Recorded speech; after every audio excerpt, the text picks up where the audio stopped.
So hi everybody, welcome back to Law Hero. My name is Jen and I talk about the law and all things around the law and even some non-law stuff.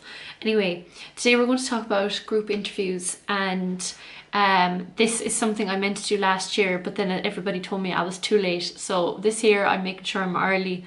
I'm doing it at the start of September, so none of you complain at all because I'm doing it now, alright?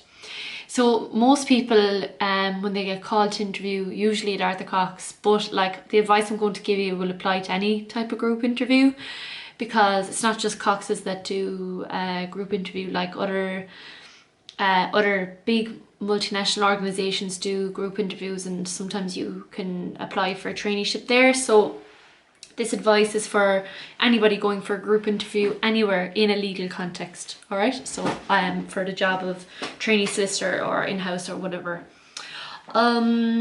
So obviously I'm coming from a successful group interview experience, but I didn't want to be biased, so I went up to the cesspit that is boards.ie to have a look at what the really bitter people were saying. And it's just, again, like I'm gonna say this, and I don't care what anyone thinks really. I don't understand boards.ie at all. I don't understand why you would go up there and tell everybody you got a rejection letter. I don't see the benefit in that for you or the world at large. I think it's absolutely toxic, and I think it's probably the worst thing that could ever happen to a trainee solicitor. But that's just my opinion, and I find it extremely like, I'm only on this one thread called group interview for law firm, and it's just so passive aggressive, it's so sarcastic, it's just not helpful. It's actually, I heard it described very well on the School of Life when they were describing people who comment online as basically a vagabond, so somebody who's destitute, so a homeless person who is outside of a fortress looking in and is throwing stones. And what they don't realize is that the people inside the fortress don't have it as good as they think. So they think by commenting that they're going to relieve themselves of some of their pain, but they don't realize that they're adding to the collective pain of the universe through their commenting. So I always say is, if you've nothing good to say, don't say it. But rather than that, just say nothing. Like, why do you have to have an opinion in the first place? Nobody asked your opinion. Go and make a YouTube channel and have, you know, what you're saying verified openly and publicly, and like, stand behind what you have to say. That's just my opinion. I think people who hide behind these profiles and scaremonger other people who are trying to start off as a trainee solicitor, they should be ashamed of themselves. Anyway, I read through some of the comments. Sorry, that was a long rant, but like, I really feel really strongly about boards.ie. Anyway, I'm on it right now. So I've gone through 9 or 10 comments, and even at that stage I was feeling drained. I don't know how people do it daily. But they're talking about the Arthur Cox interview, and of course most of the people on this thing were not successful, so they're blowing off some steam. They're saying, oh, the questions aren't about law, that they got discriminated against just because they were a little bit different. And then other people then who are on here are saying things like, don't be too cringy,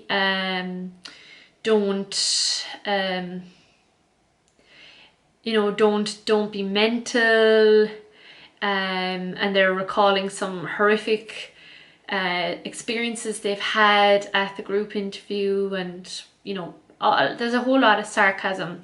So I didn't actually find anything really valuable there, except I suppose the one good piece of advice is that be yourself. So I would qualify being yourself with be yourself, but be in alignment with social order. And I'll explain that in a second. So most people here are like, oh, be yourself, be yourself. If you think J-Lo is better than Mozart, you just need to say it. And I disagree with that. I agree, in my humble opinion, Jennifer Lopez is catchier than Mozart, but they're different artists for different times, right? And see the way I'm reasoning my decision there. If you just come out and say J-Lo is better than Mozart, you're going to look like a bit of an idiot because you haven't really substantiated or given some context around your opinion. And always remember, like in social structures, when you make an opinion, you're not only revealing your opinion, you're revealing a lot more than you think. You're revealing your cultural, social, even your class in society through your opinion. And that is why, depending on the context, and I'm not saying to lie, I'm just saying maybe adjust yourself or adapt yourself accordingly without losing who you are. And that's what I mean when I say be yourself in accordance with the social structure that you're in. Obviously, no one's going to go around being their total self. If I was to come up on YouTube and be my out and out, who I really am, and say things that I really feel, I would have very little followers because I definitely upset someone somewhere.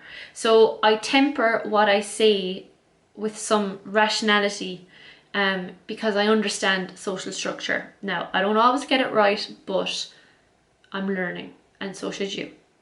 So the other place I went then was this thing called Glassdoor. Now, most of you probably are pretty savvy with this thing, but I hadn't really seen it before. If you actually look at Glassdoor, right, most people have a positive experience of the Arthur Cox interview.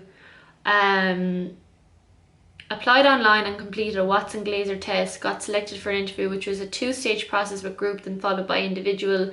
Standard interview questions and application was straightforward. I had to submit a straightforward online application with CV and cover letter. This was followed by a group interview with 500 candidates for the traineeship and finally a one-to-one interview with 2 partners at the firm. From the graduate recruitment manager to the partners, everyone I dealt with was incredibly friendly. This immediately put me at ease and I felt I was really able to enjoy the recruitment process. What happened there? Alright, so back in the day when I applied for Cox's, it was the same except there was no Watson-Glaser because we weren't so fancy back then, but it was the group interview followed by a one-on-one interview. And I think I've said it to you many times before, but I remember every single second of the group interview. I remember it so vividly in my head. I remember walking in the door, I remember going up the elevator, I remember being in the like holding pen with the older trainees and they gave me Tato's and a can of Fanta. And then went into another room then, and then that's where I met my fellow interviewees, and then we were taken into the main boardroom. And funny enough, one of the people, like there was 3 partners observing the 9 of us. One of the partners ended up being my boss like years later, and I'm still in contact with that person, so it's mad. You can actually like go from there to there. But I remember I was sitting on the I was the first person on the far right, and they went, sorry, I was the second person because I was happy about that. I didn't want to be the first person. I was like, yes, to be like, so you know, immediacy bias is in you'll always remember the first and the last people, and then people in the middle kind of get lost. I was like, yes, immediacy bias is good because I'm not first, so I won't make mistakes, but I'm second, so I can learn very quickly and also have the impact of that. That's the way I was just thinking. So they asked us our names and where we were from, and like even from that second they were judging us. I know they were, because they were writing things down even when we were saying where we were from, and they were like watching us. So I suppose if I'll recount the story, but I'll try and tell you what I've picked up from partners who have interviewed people. So what they're looking for is a certain sense of confidence, and so you're self-assured. So you're like, hi, I'm Jennifer, I'm from Cork, I just came back from Germany, I spent 2 years working in Germany, I studied law in German, I've been working for some legal translation in the last few months, I do some aqua fitness, I do a bit of Irish dancing, and I'm also writing my master thesis. Like that was what I said in a nutshell, literally 30 seconds. But what I noticed from the other people was some people gave like very, very little. They said who they were, where they're from, with their undergraduate. And then as we went down the line, people started adding on more and more because they were trying to be different. But it actually became quite cringe, because what happened was then one of the partners was like, okay, you can move on now, and like you really don't want one of them to say to you, move on, because that means you're hogging the floor. So you're constantly on the tightrope of, I mean, and this is peculiar to law because we're people who like to talk. So you have to be very careful that you're not overplaying it, but you're also not becoming the grey man, as in that you're not becoming, you know, subdued under the weight of other big personalities.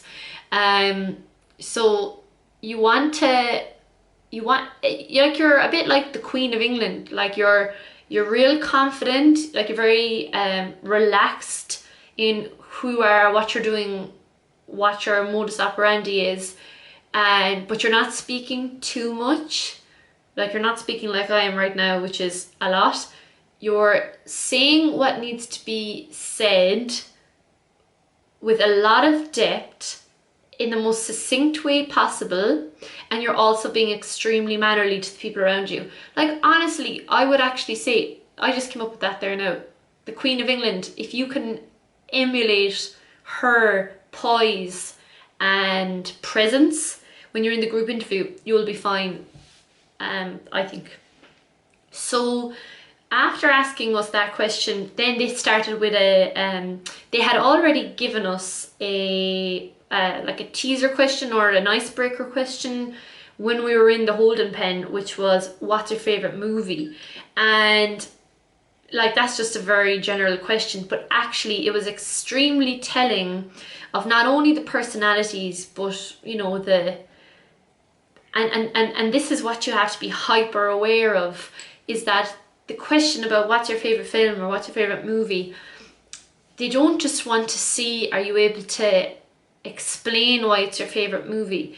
And it's not even important what your favorite movie is, it's the reasoning behind it. It's really, really important.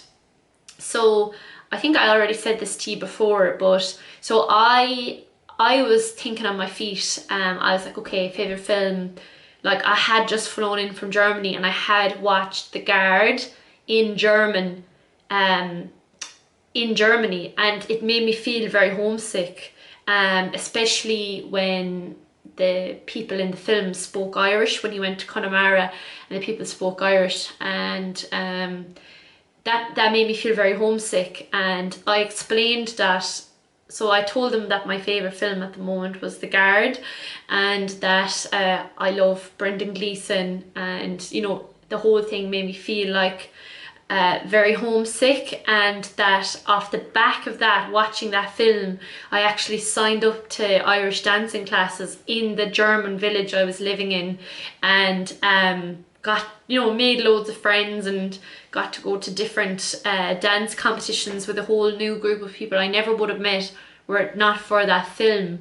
So unbeknownst to myself, like I was being very honest, and it was the first film that came to my head, but I think you were able to garner a few things from what I said, which was, and like this has been very self-aggrandizing, but I'm trying to give you some understanding of how I got through the group interview and how other people got through the group interview and didn't get through the group interview. That probably revealed that I was somebody who loves my country, loves Ireland, but also that I was prepared to try something new in another country. Probably meant that I had some sort of courage and maybe some sort of you know, like social skills, because I was able to meet with a new group of people and then go on to compete. So like that tells you a lot about who I am as a person, even though I was only speaking about a film I liked, you know. And then so some of the other people were very, very clever in how they approached that. I remember one of the lads, he spoke about the Transformer films, and he spoke about like how he loved those films because like there was like an underlying message that, you know, we don't always understand what's going on in other people's lives. He did a very good job. I mean, like who would have thought Transformers, like all the cars like turning into robots and things, who would have thought that that was a good thing to pick? You might think that person's a bit mental, but he made it work for him, and he sounded fantastic when he was explaining it. And then one that totally flopped, and I know she didn't mean it, but she basically said like it was like a princess tale or a princess's story, and it sounded very childish, not really well thought through. And one of the partners actually said to her, yeah, like my 4-year-old's going through a princess obsession at the moment. And like that was it, like that girl was gone. Like, and then there was another one that was like Love Actually, and like that's just a pretty naff film, and she just wasn't able to substantiate why it meant a lot to her. It was literally the first thing that came into her head, and that's all she said. She said, that was the first film that came into my head, and it reminds me of Christmas. And like the partners are just like, oh God, we could not leave you in a room with clients. And that is actually what they are thinking. Could we leave you in a room with clients, and would you leave us down? So that was the icebreaker question. And so the takeaway for all of you is that be able to think on your feet and think about what your reasoning is conveying as regards your character, because what you're trying to do is sell yourself as much as possible through the examples. Okay, so then they move on to like the like current affairs part of it. So for us at the time, it was Irish water was the big contentious movement at the time, and I had been monitoring it from Germany, where people have been paying for water like since the start of the state. So I had an interesting perspective from that point of view, and I knew it was going to come up in some shape or form. The other one I had in my back pocket was the BEPS, the base erosion profit thingamabob from the OECD. So basically it was like about the taxing structures and like the double Irish tax treaty, whereby, you know, where like Apple had their tax base in Ireland, even though, you know, they were headquartered somewhere else. I don't know much about tax, but it was all about the whole Apple thing and Europe. Nationals exploiting tax gaps, and Apple were doing it at the time, and then eventually they got fined. But yeah, I was in the know about that. So we spoke about Irish water, and you remember at the time, like, people had varying opinions on Irish water, and all about its nationalisation and putting in the water meters and, you know, all of that. And you had the Jobstown, and it was a lot, as you will remember, and people felt like it was one step too far in austerity. And that was all fine. The problem was that some people, some interviewees, made it extremely personal. And what they essentially did was, I remember one girl, she totally got away from the argument. She was like, you know, the Irish government should cop onto themselves. Like, people have taken enough. People are sick of all of these taxes. This is just another tax. This is another way to punish hard-working, working-class people. And what she did was, she made it completely political rather than an abstract argument. So this is how I want you to approach the group interview arguments. See it as a completely emotionless, abstract argument. So if you think about at the moment, what are the, like, you know, big topics? More than likely you might be asked about the coronavirus vaccine, okay? And I implore on you to do the following. When it comes to the vaccine, you need to delineate the arguments, okay? So, and you need to completely remove yourself and your own biases from it. And even if you say that, that shows some self-awareness. So when they say, okay, so we would like your opinions on the vaccine. So this is me teaching you guys how to do the group interview. Everybody has their opinions. Everybody get a second. Okay, one person has to go first. I don't want any of my law heroes going first. Let the other fools go first. Never be the first to speak. Like Nelson Mandela said, always be the last to speak. Never be the first to speak. It's just social etiquette, and it's also not smart. So let someone else speak, and then once they've spoken, like, do not be the first to speak. Once they've spoken, listen, active listen, right? And pick out some things from what they've said and weave that into what you say. Okay, so I'm gonna give you two blurbs, and I'm going to be two different people, and watch what I do. Okay, so I'm the first person to speak. So I think the vaccine in Ireland has been quite successful. There's 90% uptake in Ireland of the vaccine, and we have a high vaccine uptake compared to other EU countries, which is surprising considering what the media has been reporting at the start of coronavirus, but we seem to be very compliant, and that raises other questions as to our compliance as a nation.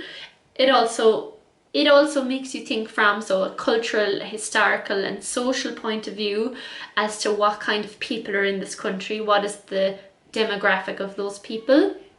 Because in the US, you have people of some ethnic minorities, for example, who would be very skeptical of taking a vaccine because of their historical impact or use of vaccine on minorities, and their lack of education around the health system, but you have to understand why they're not getting the vaccine. So that was completely off the cuff, right? What I'm trying to say is that the uptake in vaccine, and I'm putting forward the question, is that a reflection of your social, cultural, historical? Because obviously in the US, the minorities are the ones who are not taking the vaccine, and then the question is why? And then a lot of people are saying it's because in the past they have been subject to some health treatments which weren't beneficial to them, and word spread basically that the health system shouldn't be trusted. Comparing and contrasting with the Irish system, we have a high uptake. We don't have that level of distrust with our health system, probably because we don't have the level of minorities in this country, although our minorities are on the rise. But I'm just trying to give some reason. So that's how you're commenting on the social aspects of what is happening, rather than, and you're commenting on the why, which is the Socratic method, rather than giving your personal opinion. You're not saying I'm not taking the vaccine, or I am taking the vaccine. Nobody wants to hear that in the group interview. It's supposed to be social commentary, social analysis. Okay, so that was girl A. She just gave her opinion. She was talking about uptake with the vaccine. Now I'm girl or boy B. So that person has stopped talking, and now there's an awkward silence, and now I come in and I say, I find that very interesting what girl A just said. I wasn't aware of the minority and ethnic issue in the US, but that certainly makes sense when you think about the history behind minorities in the US.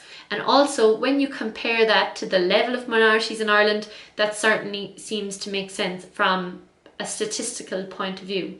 But there are other issues which the vaccine has brought. For example, philosophical issues, or issues around collective action or individual action, which also come from legal philosophy.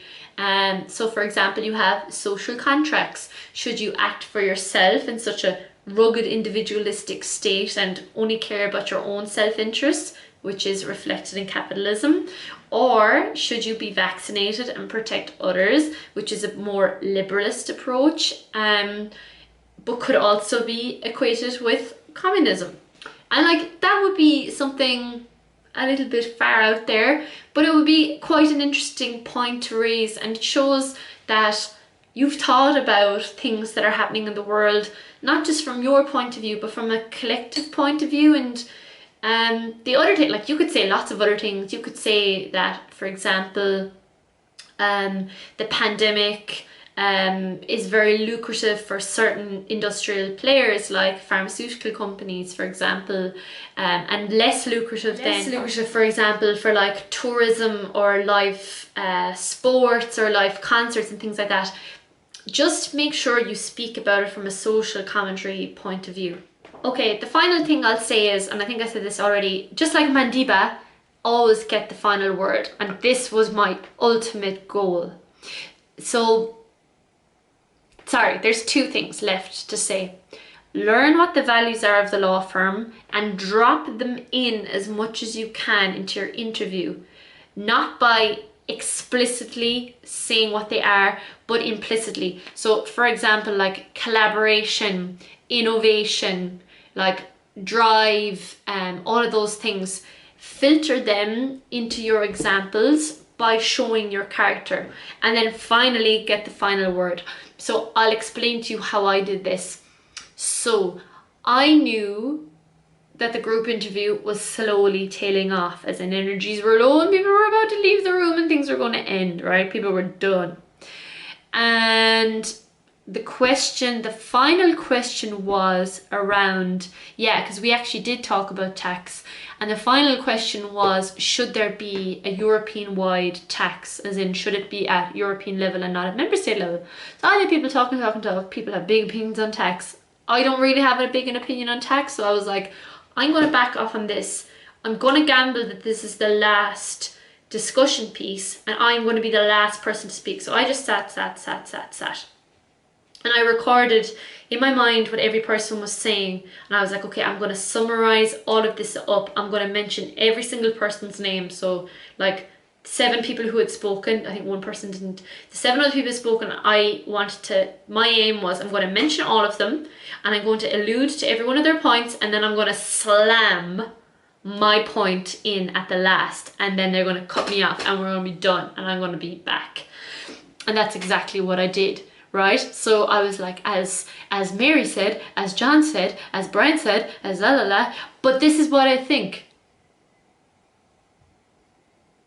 And I said something like, a European-wide criminal law hasn't worked. You know, it needs to be decentralized. And I think I mentioned like subsidiarity, which is the principle around it.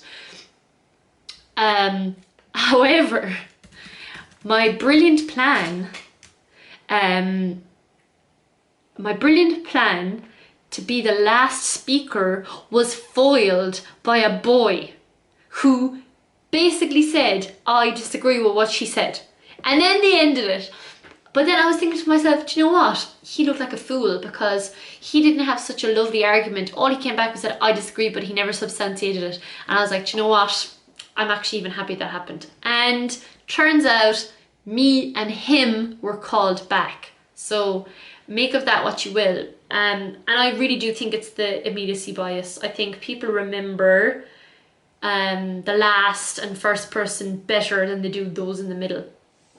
So it's all about being strategic, like everything in life. Like the heavy ones, like your exams, like your career, it's all about strategy.